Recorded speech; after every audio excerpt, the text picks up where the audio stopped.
Y Tetse, cuando salgas a la guerra. Esta es la parashá número 49 que estaremos iniciando hoy en este año 5784. El tema que estaremos desarrollando, Yefat Toar, significa leyes relativas a la captura de una mujer gentil con quien un soldado hebreo desea esposar. El texto base de la Torá se encuentra en el Sefer de Barim, el libro de Deuteronomio, capítulo 21, verso 10 al verso 21. El verso 10 dice, con el permiso del cielo, cuando salgas, he aquí la palabra kitetse, cuando salgas a la guerra contra tus enemigos y los entregues a Hashem, tu Elohim, en tu mano, y tomes a sus cautivos. Ahí el verso 10 tiene que ver con la guerra y cómo Hashem está en control de todo. Con David Hamelech, el rey David, le decía cuándo ir y cuándo no, con Moshe Rabben. Y algunos que se rebelaron también se fueron a la guerra en cierta ocasión después del asunto de los espías y se advirtió que no fuera. Pero aquí estamos hablando de lo que tiene que ver con cuándo sí y cuándo no, o cómo y por qué se podía tomar a una Goya. Goya es una mujer de los Goyim, de los gentiles, para esposa. Hay como cláusulas permisibles y no permisibles para hacerlo o no hacerlo, porque se pone como en contraposición aquel texto de no unirse a yugos desiguales. Bueno, pero veremos qué dice la clase. Entre los gentiles es generalmente aceptado que el intercambio de las vestimentas de civil por un uniforme militar libera al hombre de las restricciones sociales habituales y les permite una cierta flexibilidad moral. Por el contrario, la Torá exige que cada soldado, los mayores de nivel de Kedushá, como explicaremos en el capítulo El ejército judío debe ser sagrado. Sin embargo, teniendo en cuenta la prohibición de tomar a una mujer gentil, Goya, la Torá contempla leyes destinadas para los casos que, en época de guerra, pueden llegar a ser demasiado difíciles de soportar para algunos soldados. La esperanza de la Torá es que una vez que se autoriza la relación con la mujer gentil, la pasión del soldado se aplacará, pues el Yetzer Hará, recuerden que al Yetzer Hará, la inclinación al mal, Yetzer Hatov, la inclinación al bien. Y un paréntesis en esto es que hay quienes le adjudican ciertas cosas a Hasatán, al diablo. No es así. A veces el diablo no tiene nada que ver en responsabilidades que nosotros cometemos. Esta, entonces, la inclinación al mal pierde fortaleza en cuanto la atracción no está más prohibida.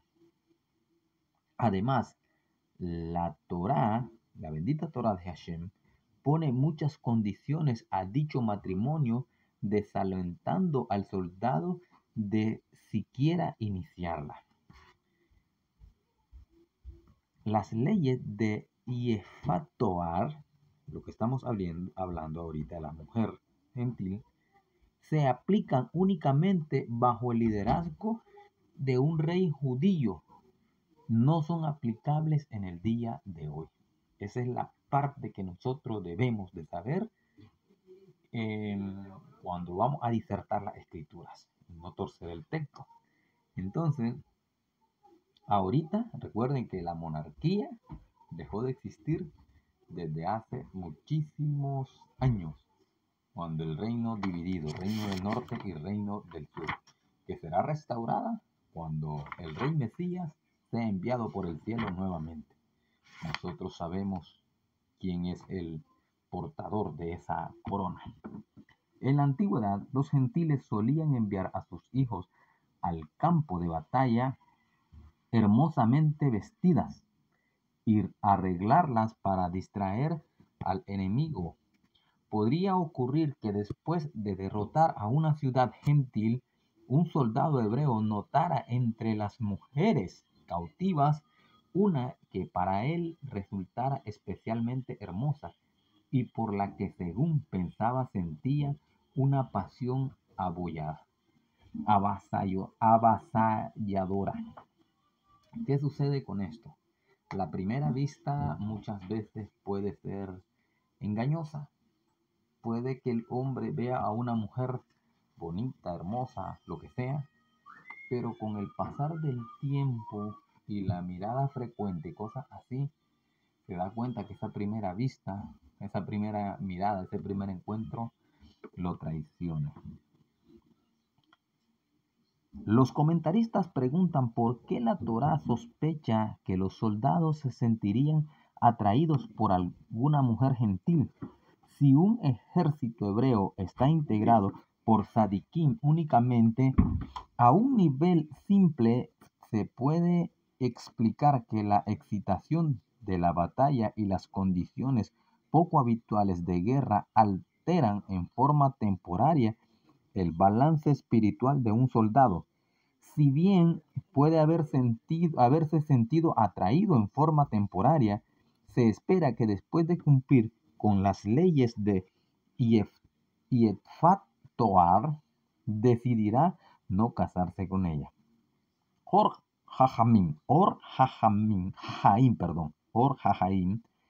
basado en el Midrash Hane Elam y otras fuentes cabalísticas, explican que por medio de esta mitzvah Elohim rescató entre las naciones varias neshamot destinadas a unirse al pueblo hebreo.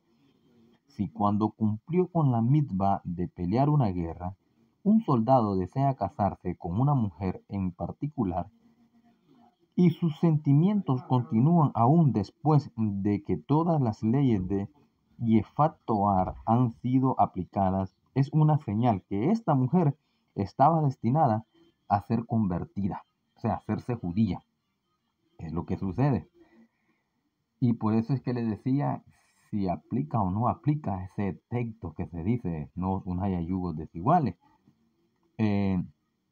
La Torá permite el casamiento con una gentil cautiva solamente después de cumplir con las siguientes condiciones. 1. El futuro esposo ve a la mujer sin los ornamentos externos que la atrajeron la primera vez. Debe afeitar su cabello, que pueden haber sido muy hermosos. Debe dejar que sus uñas crezcan tanto que parezcan feas. Cambia sus vestimentas elegantes por ropas de duelo. Quizás después de verla durante un mes despojada de su belleza externa, en contraste con la mujer judía, quien está bien arreglada y feliz, el hombre judío no deseará más casarse con ella.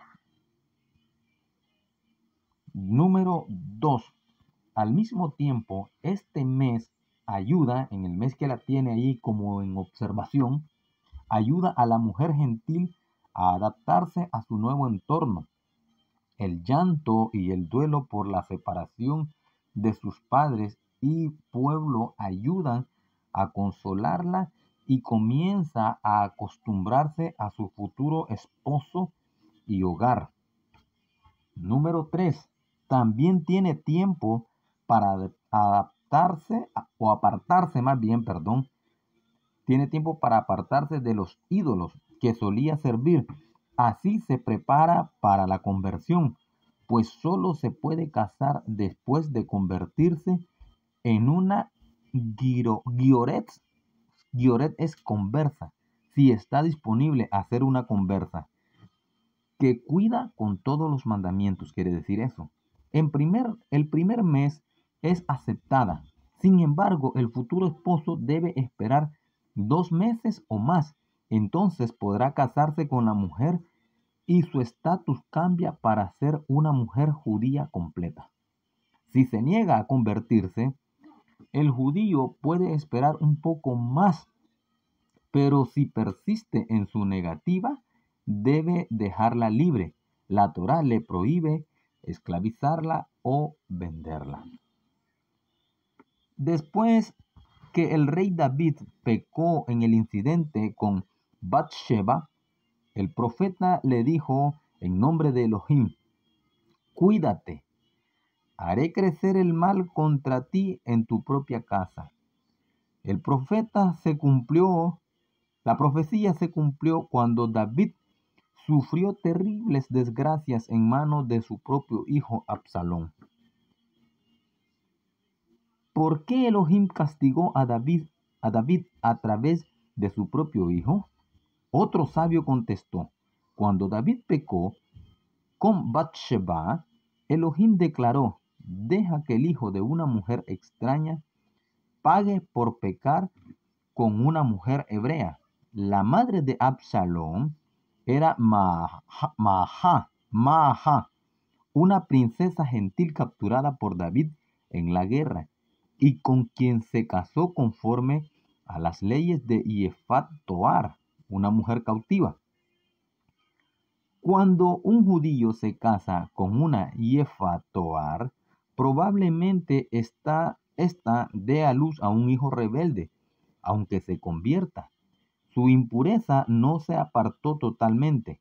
Probablemente la conversión no fue plenamente Leshem Hashamayim, por honor del cielo, sino que fue parcialmente motivada por el temor. Las motivaciones del esposo tampoco estaban acordes con las intenciones de la Torá. La Torá pone el tema de la mujer odiada, quien engendra el primer hijo, y el hijo rebelde a continuación de las leyes de Yefat Toar, para indicar que quien cede ante su pasión y se casa con una Yefat Toar, una mujer cautiva, probablemente termine odiándola y teniendo un hijo rebelde de ella. La Torá aprueba el matrimonio con una Yefat Toar, la mujer cautiva, con renuncia. Nuestros sabios señalan que un matrimonio basado originalmente en los atributos externos de un cónyuge o en la pasión probablemente engendre discordia y quizás termine disolviéndose. Quien se casa Leshem Shamayim, por honor al cielo, los hijos que benefician al pueblo judío de esta forma. Por ejemplo, Amram, quien se casó con Jochebed por Leshem Shamayim, por el honor al cielo, engendró a hijos como Moshe y Aharón, quienes enseñaron al pueblo hebreo la Torá y los Misbot. También Boaz, quien se casó con Ruth por Leshem Shamayim, por honor al cielo, engendraron a Obed, quien fuera antepasado del rey David, y por ende de ahí se iba a meter la sangre del Mesías. Que el Todopoderoso, el Elohim de Israel, les bendiga y les asista en todo. Shavua Tov a cada uno de ustedes.